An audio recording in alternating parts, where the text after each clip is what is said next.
The Grand Assembly Hall had never been so quiet. Over 3,000 delegates from across the galaxy sat in their seats, watching the holographic display at the center of the chamber. Ambassador Vothral, leader of the Triumvirate, was giving his opening speech for the Centennial Summit.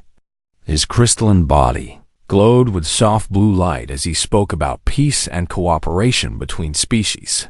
Then the alarms started screaming. Every screen in the chamber flickered and died. The lights turned red. A voice came through the emergency channel. A voice came through the emergency channel. A voice came through the emergency channel, speaking in a language that the translation system struggled to process. This is Captain Daniel Carter of the human vessel Horizon's Edge. We are declaring an emergency. Our engines are failing. We need immediate assistance. Please respond. The delegates looked at each other in confusion. Humans? The primitive species from the quarantined world? The ones who had not even discovered faster than light travel according to the official records. Ambassador Vothral raised one crystalline arm. This is impossible. The humans are contained. They cannot be here. But the humans were very much there. The station shook as something massive hit the emergency docking bay. Metal screamed and twisted. Through the observation windows, the delegates could see a ship sliding into the bay, leaving a trail of fire and smoke behind it. The vessel was damaged beyond recognition, with holes torn through its hull and burn marks covering every surface. Security teams rushed toward the docking bay.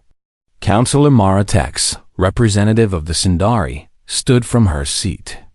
Her silver skin reflected the red emergency lights as she spoke. We must evacuate. This could be an attack. No, Vothral said. We will see what these humans want. The assembly watched through the security feeds as the docking bay doors opened. Smoke poured out, and through that smoke walked 12 figures. They wore damaged spacesuits, and several of them were clearly injured.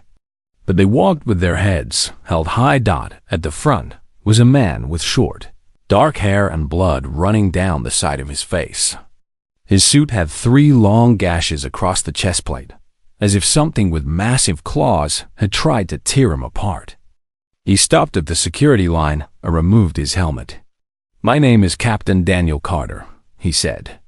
I need to speak with whoever is in charge. Right now. The security officers pointed their weapons at him. They were Kethari, a reptilian species known for their loyalty to the Council. Their leader stepped forward. You are trespassing on neutral territory. You will surrender and submit to questioning. Carter did not move. We were attacked. 7 of my crew are dead. Something is hunting ships in the Outer Rim, and you need to know about it. You will be silent and come with us. Lieutenant Laura Bennett stepped up beside her captain. She was tall with red hair tied back in a practical knot. Her left arm hung at a bad angle, clearly broken. Captain, maybe we should cooperate for now. Carter shook his head. No, they need to hear this. He looked directly at the security feed, knowing the entire council was watching. We were attacked by Varketh. The effect was immediate.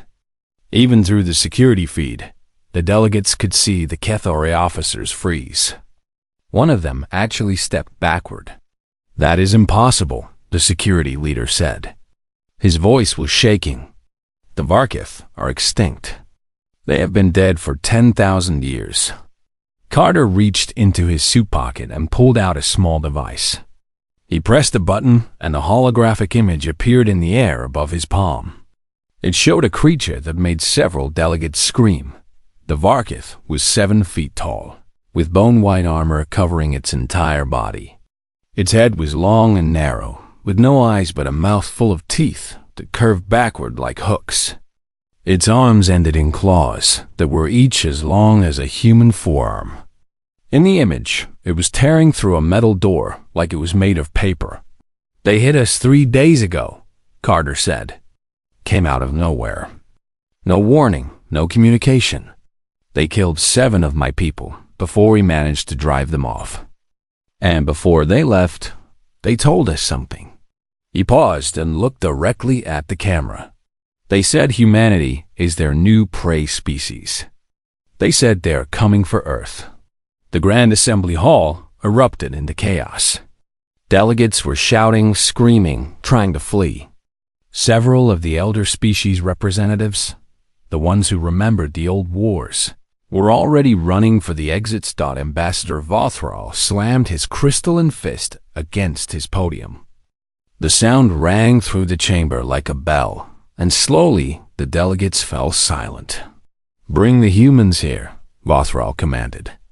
Now, 20 minutes later, Captain Carter stood in the center of the Grand Assembly Hall. His crew stood behind him in a tight group. Commander Kevin Brooks, the head of security, had his hand resting on an empty holster where his weapon used to be. The council had disarmed them at the door. 3,000 alien faces looked down at the small group of humans. Some showed curiosity. Many showed fear. A few showed something that looked like hunger. "You claim the Varkith attacked you," Vothral said. "You claim they spoke to you. This is very convenient." "There is nothing convenient about watching your friends die," Carter replied. His voice was calm but hard. "The Varkith were destroyed. Every last one of them. The council made sure of it." An old voice spoke from the upper levels of the chamber. "No, we did not." Everyone turned to look at Elder Cawthon, the oldest living member of the council. The Sundari elder was over 2,000 years old, and he had not spoken in a public session for over a century. "The Varkith were not destroyed," Cawthon said slowly. "They were imprisoned, and someone has set them free." Captain Carter looked up at the elder, then back at Vothral. "So you knew?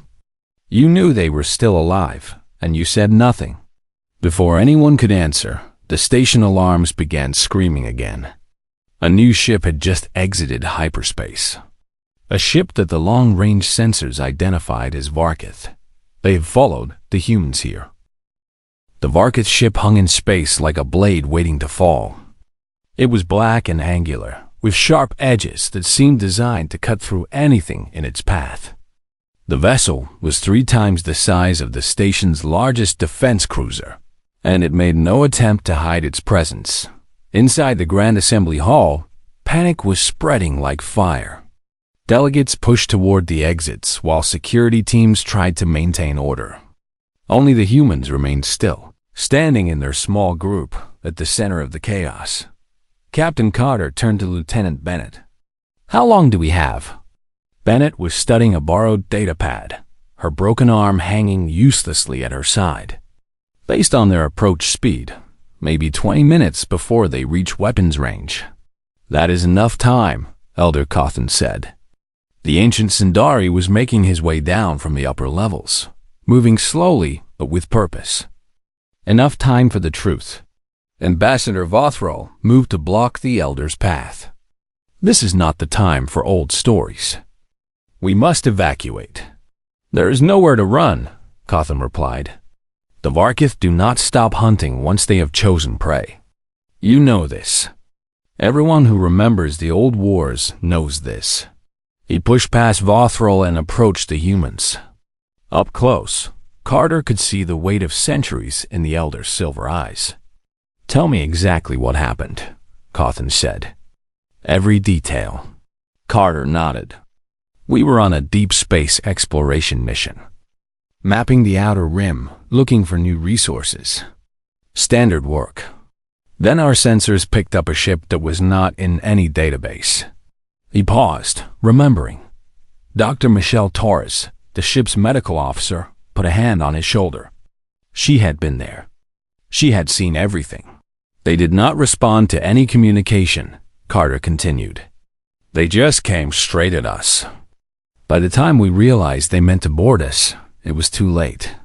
They cut through our hull in 3 places and came inside." "How many?" Cawthon asked. 12. 12 of them against a crew of 19. Carter's jaw tightened. "They move faster than anything I have ever seen. Our weapons barely slowed them down. Standard rounds just bounced off their armor. We lost 4 people in the first 60 seconds. Commander Kevin Brooks spoke up. His voice was rough with anger. They were not just killing us. They were playing with us, like a cat with mice. They would wound someone, then leave them screaming while they went after the next target. That is their way, Cawthon said quietly. The Varkith do not simply kill. They hunt. The fear of their prey is as important to them as the kill itself. We figured that out fast, Carter said. So we stopped being afraid and started fighting back. He looked at Nicole Ward, the ship's engineer. She was small, with short blonde hair and grease still staining her fingers. She did not look like a warrior, but she had killed 3 Varkith that day. Ward rigged the emergency airlocks to blow on command, Carter explained. We lured 2 of them into a cargo bay and vented them into space. That got their attention. You killed Varkith with a trap? Cawthon sounded genuinely surprised. That has not been done in thousands of years. We killed 5 of them total, Carter said. Traps, explosives, one with a cutting torch to the neck. But we lost 7 of our own doing it. When there were only 7 of them left, they pulled back to their ship. That is when their leader spoke to us. The hall had gone quiet. Even the panicking delegates had stopped to listen. He said they had been sleeping for a long time. Carter continued. He said they woke up hungry. And he said they had found new prey. Us. Humanity. He called us perfect. Said we were strong enough to be worth hunting but weak enough to fall. Then why did they let you go? Lothral demanded. They did not let us go. They let us run. There's a difference. Carter met the ambassador's eyes. They wanted us to spread fear. They wanted us to tell others what was coming. It is part of the hunt for them. Ryan Mitchell, the combat medic, stepped forward. He was young, barely 25, but his eyes looked much older after what he had seen. One of them carved a message into our hull before they left. It said, "We will find your world. We will hunt your kind to extinction. And we will enjoy every moment."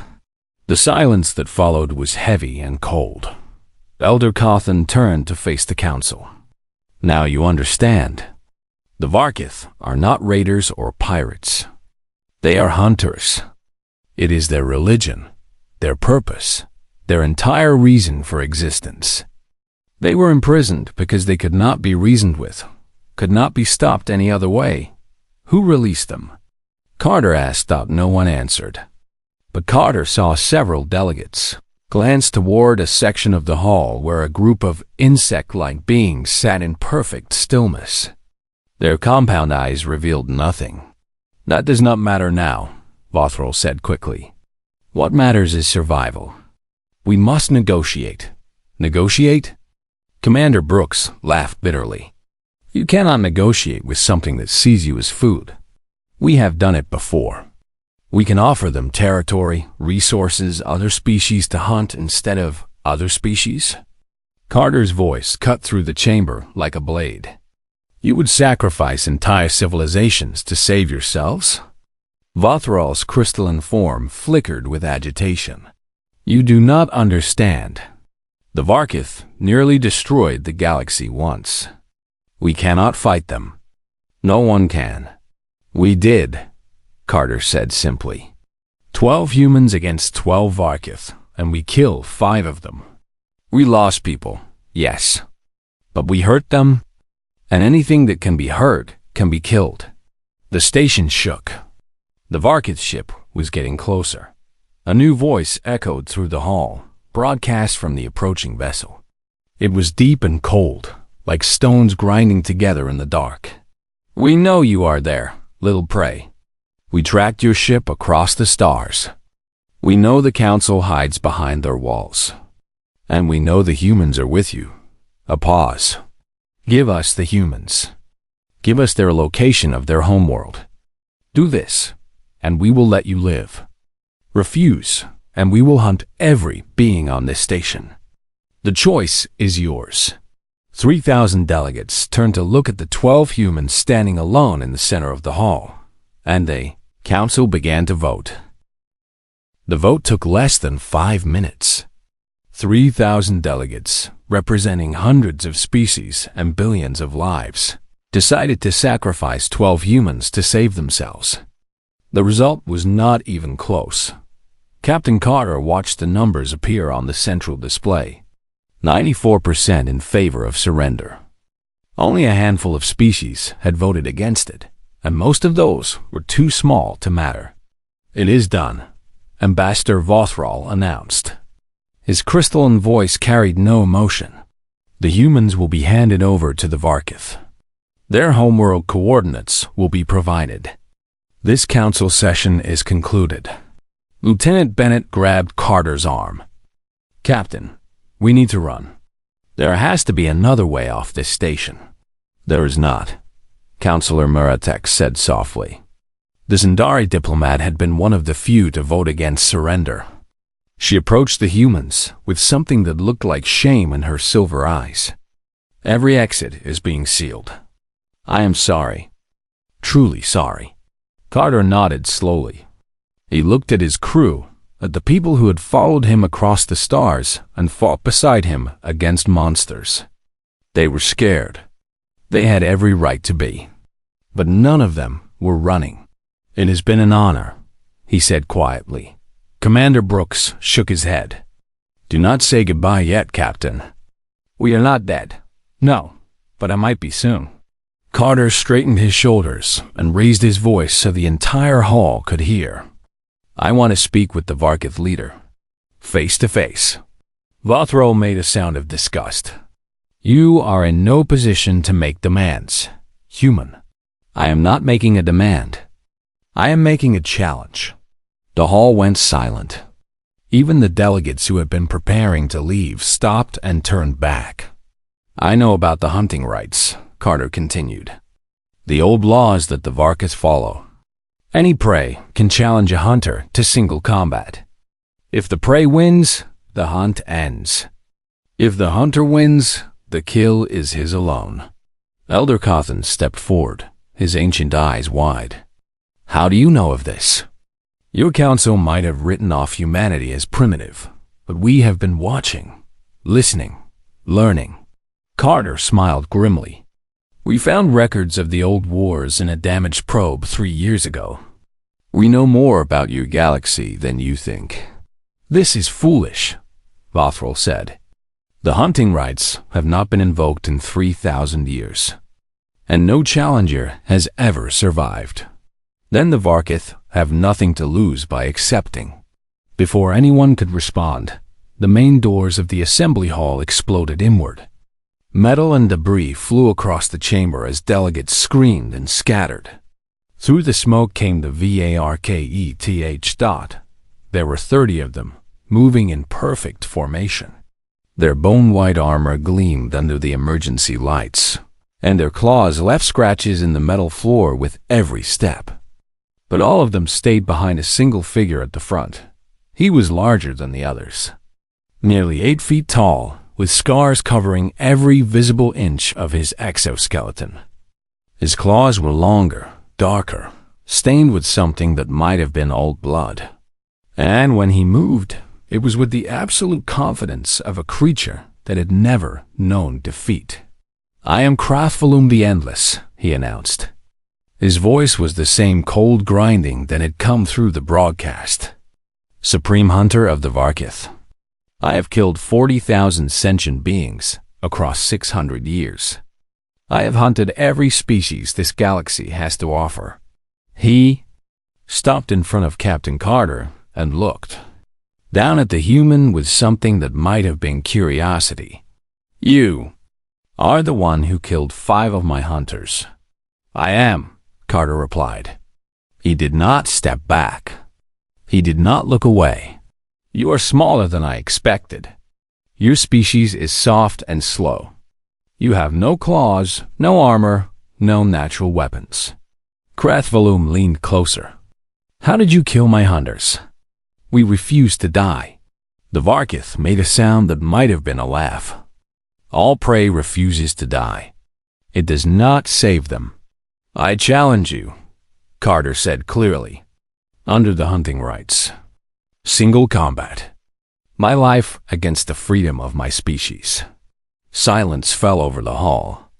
The Varkith hunters behind Krathvalum shifted uneasily. Several of them exchanged glances that seemed almost nervous. Krathvalum studied Carter for a long moment. You know what you are asking. If I accept, we fight until one of us is dead. No weapons, but what nature gave us, and whatever we can find in the arena. No help from others. No surrender. I know. And you know that I have never lost. Not once in 600 years. Not to warriors 10 times your size. Not to predators bred for killing. Not to anything. I know. Another long pause. Then Krathvalum straightened to his full height and raised one clawed hand.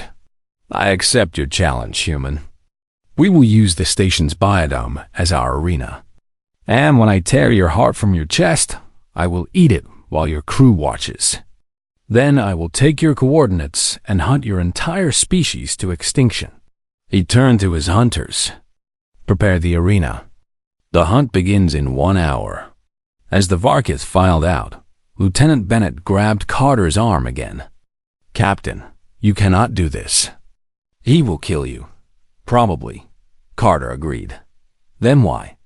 Carter looked at his crew. Then he looked at the thousands of aliens who had just voted to let them die. And finally, he looked at Counselor Maritex, who was watching him with something new in her silver eyes. Something that looked almost like hope. Because someone has to show them, he said quietly. Someone has to show this entire galaxy that humans do not go quietly. We do not beg. We do not surrender. And when something comes to hunt us, we hunt it right back. He smiled, and there was nothing soft about it. Besides, Krathvalum has never fought a human before. He has no idea what he is getting into. The biodome was a massive sphere built into the heart of the station. It contained over 50 acres of imported alien vegetation, artificial rivers, and rocky terrain designed to simulate a dozen different planetary environments. It was meant for relaxation and scientific study. Tonight, it was a killing ground. Captain Carter stood at the entrance, wearing only a simple jumpsuit. The rules of the hunting rights allowed no armor, no prepared weapons. He had a single combat knife that Nicole Ward had hidden in her boot, and the security guards had pretended not to see when she slipped it to him. The entire galaxy was watching. Every screen on the station showed the biodome. Every species with access to the galactic network had tuned in. Billions of eyes on one human and one monster. The rules are simple, a Varkith announcer declared. The hunt continues until one participant is dead. The arena boundaries are sealed. There is no escape, no surrender, no mercy. Across the biodome, Carter could see Krathvalum entering from the opposite side. The massive hunter moved through the alien vegetation like a ghost, already beginning to circle toward his prey. Carter ran. He heard Krathvalum laugh behind him. Yes, run, little prey. It makes the hunt sweeter. Carter dove into a thick grove of purple trees with bark like iron. He needed time to think, time to plan. Krathvalum was faster, stronger, and had 600 years of experience. A straight fight would last about 3 seconds. So Carter would not fight straight. He climbed one of the iron-bark trees, moving as quietly as he could. The branches were thick enough to hold his weight, and the leaves provided cover. He could hear Krathvalum moving below, tracking him by scent. I can smell your fear, human. It is delicious. Carter did not respond. He pulled out his knife and began cutting strips from his jumpsuit, tying them to branches in different directions. Then he moved, leaving false trails through the canopy. When Krathvalum burst into the grove, he found nothing but cloth scraps blowing in the artificial wind. Clever, the hunter admitted. You think like prey should think, but cleverness will not save you. Carter was already 50 meters away, working on his next trap. He found a clearing with loose rocks scattered across the ground. Unstable footing for something as heavy as a Varkith. He gathered the largest stones he could carry and began building. 20 minutes passed. The galaxy watched as the human refused to engage, moving constantly, never staying in one place. Some viewers called him a coward. Others began to understand. Krathvalum was getting frustrated. His movements were becoming less careful, more aggressive. He was not used to prey that would not face him. "Fight me, human!" he roared. "Face your death with honor." Carter stepped out of the shadows directly in front of him. Krathvalum lunged. His claws slashed through the air where Carter had been standing, but the human had already moved, dropping low and rolling to the side. He came up with his knife and slashed across the back of Krathval's leg. The blade barely penetrated the armor, but it did penetrate. First blood to the human. Krat a volume spun with terrifying speed. His tail whipped around and caught Carter across the chest, sending him flying into a rock formation. Carter felt ribs crack as he hit the stone, and he tasted blood in his mouth. But he was already moving again, scrambling up the rocks even as Krathvalum charged after him. "You cut me," Krathvalum said. There was genuine surprise in his voice. "No prey has drawn my blood in over a century." Carter did not waste breath on a response. He reached the top of the rock formation and found his prepared trap. A pile of loose boulders balanced on the edge, held in place by a single wedge stone. Krathval climbed after him, his claws digging into the rock face. He was close now, close enough for Carter to see the hunger in those eyeless features. Carter kicked the wedge stone free. 2 tons of rock came down on Krathvalum. The hunter screamed as the boulders crushed him against the cliff face, and Carter heard the crack of breaking bones. 2 of Krathval's limbs bent at angles that should have been impossible. The galaxy held its breath. Then, Krathvalum began to dig himself out. "Good," the hunter growled. His left arm hung useless at his side, and one of his legs was clearly shattered. But he was still moving, still coming. "Very good, human. You fight like a predator, not prey. But it will not be enough." He was slower now, but still faster than Carter. Still stronger. And now he was angry. They fought through the biodome for another hour. Carter used every trick he knew, every trap he could improvise. He led Krathvalum into a river and used the current to escape. He started a fire with his knife against flint rocks and used the smoke for cover. He climbed trees and dropped on the hunter from above. Each time, Krathvalum survived. Each time, he kept coming. Carter was bleeding from a dozen wounds now. The slash across his back had reopened, and one of his eyes was swelling shut. He was running out of tricks, running out of time. They faced each other in a clearing, both wounded, both exhausted. Krathval's arm had healed enough to move again, but his leg still dragged behind him. "You are remarkable," Krathvalum admitted. "In 600 years, I have never hunted prey like you. You do not give up. You do not despair. You simply refuse to die." Carter coughed blood. "That is what humans do. Tell me, before the end, why you fight so hard? Your species will be hunted whether you win or lose. You must know this." "Maybe," Carter said, "but maybe not. And even if we are hunted, we will make you earn every single kill. We will make you bleed for every human life you take. And eventually, you will learn what we learned a long time ago." "What is that?" Carter smiled through the blood. "There is always something more dangerous out there. And sometimes, that something is us." Krathvalum charged. Carter reached for his knife, but his injured arm was too slow. The hunter's claws closed around his throat, lifting him off the ground. "A worthy hunt," Krathvalum said. "I will remember you, human." Carter's hand moved to his belt, to the explosive charge he had built from marina debris and chemicals from the riverbank. Nicole Ward had taught him well. "Remember this instead," he gasped. He triggered the charge. The explosion tore through both of them, blowing a hole in the arena floor and sending them tumbling into the dark maintenance tunnels below. The galaxy watched the smoke clear. Neither body moved. Darkness, pain, the smell of burning metal and blood. Captain Carter opened his eyes and saw nothing but black. For a moment, he thought he was dead. Then the pain hit him, and he knew he was still alive. The dead did not hurt this much. He was lying in a pile of debris at the bottom of a maintenance tunnel. The explosion had dropped him at least 30 feet. His left leg was definitely broken now, and he could barely breathe through the smoke. But he was alive. A scraping sound came from somewhere in the darkness. Metal shifting, rocks moving. Krathvalum was still alive too. Carter forced himself to move. Every motion sent fire through his body, but he crawled forward, dragging his broken leg behind him.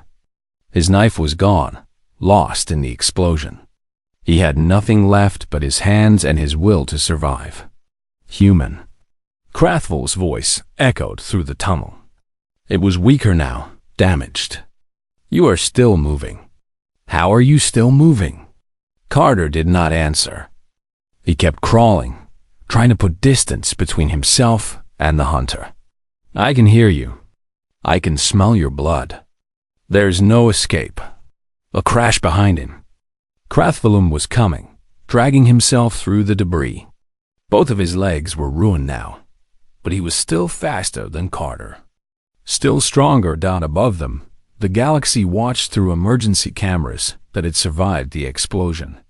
The broadcast showed two broken creatures crawling through the dark, each refusing to die before the other died in the Grand Assembly Hall. Lieutenant Bennett was working frantically in a communications terminal. Counselor Maritex stood beside her, feeding her access codes that she should not have known. "Almost there," Bennett muttered. "Just a few more seconds." "The Varkith ship is powering weapons," Commander Brooks reported. "They are threatening to destroy the station if the hunt is not concluded. Then we need to conclude it our way," Nicole Ward said. She was patched into the station's defense grid through a back door that Maritex had provided. "I found their weakness. The Varkith ship has an exposed power coupling on the ventral hull. If we can hit it with an EMP burst at exactly the right frequency, we can disable them." "Do it," Bennett ordered. "I need someone to authorize the defense grid. Someone with council authority." Everyone looked at Maritex. The Sundari diplomat hesitated for only a moment.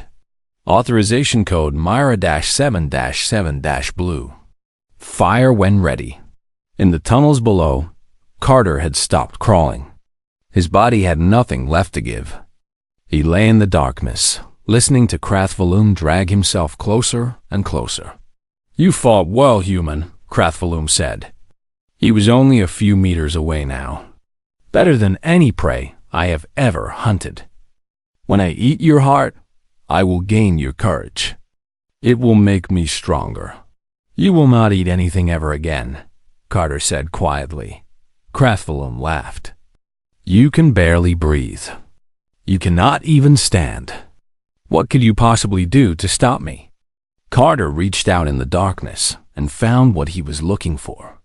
A broken support beam, sharp and heavy. He had been crawling toward it the whole time. "I learned something about your species," Carter said. "In those old records we found. You Varkith, you heal fast. Faster than anything else in the galaxy. Broken bones, torn flesh, it all heals. But there is one thing that does not heal." Krathvalum stopped moving. For the first time, there was something other than confidence in his voice. "What are you saying?" "Your throat. The gap between your head and your chest plate. It is the one weak point that never armors over. Carter smiled in the darkness. "And you have been crawling toward me on your belly this whole time." He swung the beam with everything he had left. The metal spike drove through the gap, in Krathful-S armor, and into his throat. The hunter made a terrible choking sound, his claws scraping uselessly at the floor as he tried to reach Carter. But Carter held on, pushing the beam deeper. "You wanted to know why humans fight so hard," Carter gasped. "This is why. Because we never give up. Not when we are beaten, not when we are broken, not when everything says we should be dead. We keep going. We keep fighting. And we win." Krathful's movement slowed. His claws stopped scraping. With his last breath, he spoke words that the galaxy would remember for centuries. "You are not prey," he whispered. "You are hunters. The galaxy does not know what it has awakened." Then he was still dot above. The station shook as the EMP burst, hit the Varkith vessel. The alien ship went dark, its weapons powering down, its engines failing. The remaining Varkith hunters on the station froze, feeling the death of their supreme hunter through whatever connection they shared. In the Grand Assembly Hall, 3,000 delegates watched as Captain Carter crawled out of the maintenance tunnel. He was covered in blood, most of it his own. His leg dragged behind him at an impossible angle. One arm hung useless at his side, but he was standing. Somehow, impossibly, he was standing.